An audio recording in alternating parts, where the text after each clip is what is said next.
Kwa hiyo ndugu zangu wapendwa, ndio vile Mungu ameniambia, ameweka mzigo ndani ya moyo wangu nipate kuambia kanisa lake. Kwa hiyo nawaambia nanyi, kila mtu akamate madisposition kama vile ndugu zetu wa Faransa wanasema. Kama ni wewe unasikia ile roho ya kusaliti inaje kuna kutembelea ile roho ya Yuda Iskarioti, piga ile roho kwa jina la Yesu Kristo. Ni maombi ndio itakusovea ile situation. Usije ukaanguka kama Yuda alivyoanguka. Pesa zenye alisaliti amo, damu isiyokuwa na hatia alizitupa, hakuzikunako. Na ya pili yeye akakufa avant Yesu afe mwenye alisaliti. Isije kakutokea. Tubu, Mungu akusamehe kwa jina la Yesu.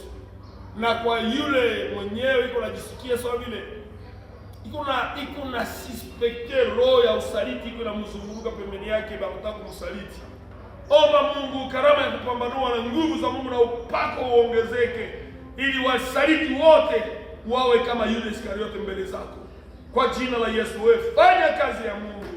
Usijali maneno ya watu. Fanya kazi ya Mungu. Usirudie nyuma. Fanya kazi ya Mungu na Mungu akubariki. Mungu awabariki wote. Naomba neema ya Mungu ishuke. Kadiri tunavyoishi dakika za mwisho. Tengeneza maisha yako. Maana hukumu ya Mungu inakuja na haina upendeleo. Mungu awabariki wapendwa wangu popote mlipo, na waombea neema ya Mungu kwa jina la Yesu Kristo aliyekutoka. Amen. Mbarikiwe, bye.